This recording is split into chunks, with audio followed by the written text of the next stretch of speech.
Good morning, everybody. Hope you're having a fantastic day so far, and I hope you're looking forward to an even more incredible day for the rest of the day. Let's say day 5 more times, shall we? So, just on my way to work this morning, and it's a little early, so I decided to go for a walk on the west side of the lake. And came across this little area. This is actually a dog park.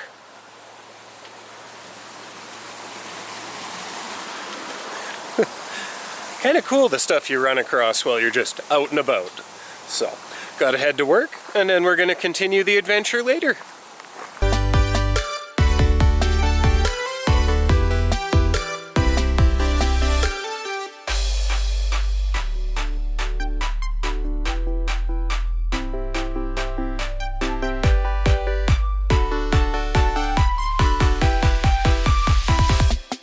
Yeah.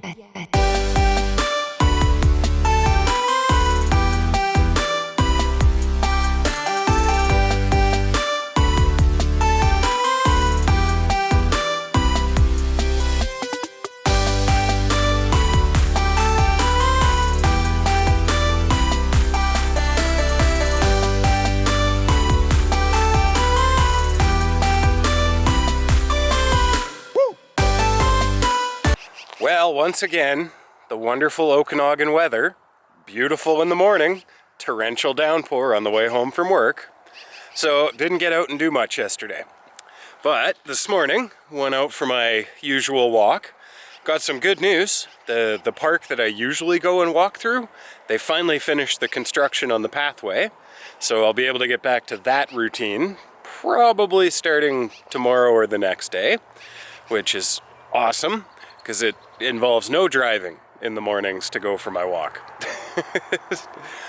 But just wanted to kind of touch base on an issue that I've run into, we'll say. In the last about week, I've had a lot of interest on the car, and with that comes the usual, doesn't show up, asks you a bunch of questions, and then you never hear from them again. But one thing that's been popping up, and it's actually happened 3 times now, is people trying to scam me. Now, from what I can understand, they're not trying to scam the car away from me. They want to scam 20 or 30 bucks out of me. And they're doing this by requesting a very specific vehicle report. The one that is on the top of my tongue is Auto Report Labs, or Auto Reports Lab. I don't know. To me, the industry standard for a vehicle report is a Carfax. So if anybody isn't happy with a Carfax, move on. They're trying to scam you, in my opinion. So the first guy, he was not a very good scammer, we'll say. I saw through it immediately because I don't know. He just kept pushing, get this inspection done and I'll meet you. Right? And it's like, I'm holding a Carfax. That's not good enough? Well, find another car. I don't want to deal with you. Honestly, the amount of scams out there, it's not worth even taking a chance. Well, I mean, it's 20 bucks, but still. The other one, I got another phone call about the exact same scam. That guy was a really good salesperson, because he was very good at trying to push for that inspection, but I already knew what the game was all about, so I just kind of played with him a bit, and I don't think that's going to go anywhere. But just little stuff like that bugs me, because I mean, why? Why do you have to try to rip people off? They're trying to sell a car or something, right? And people out there just want to steal from you. It's disheartening to say the least.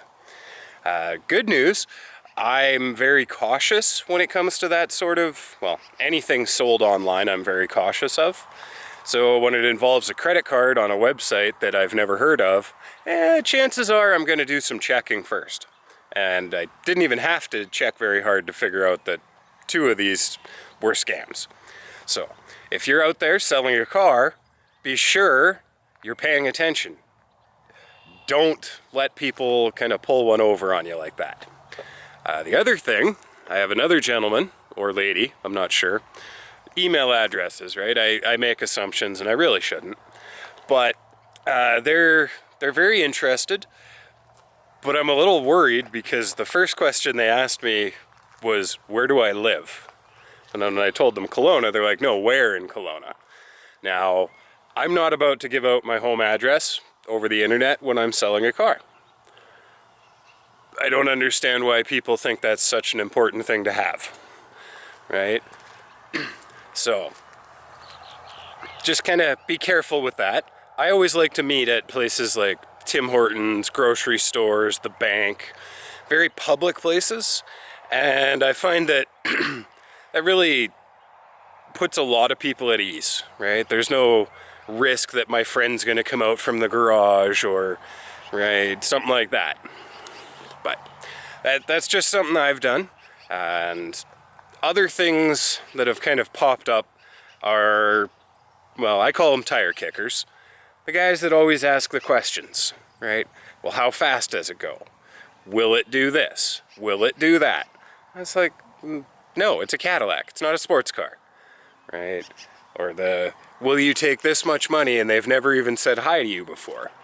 Right? I don't negotiate over the internet. Until you're standing in front of me, or we've had several phone calls, I'm not negotiating on price.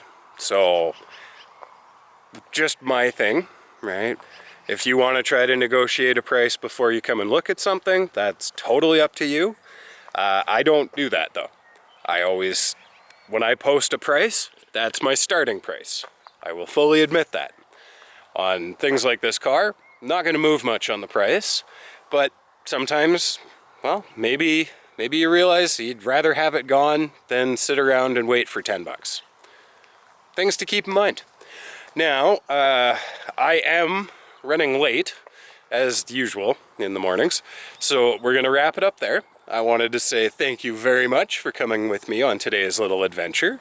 If you find any of my information useful or enlightening, please consider subscribing, leaving likes on videos, and we will catch you on the next adventure.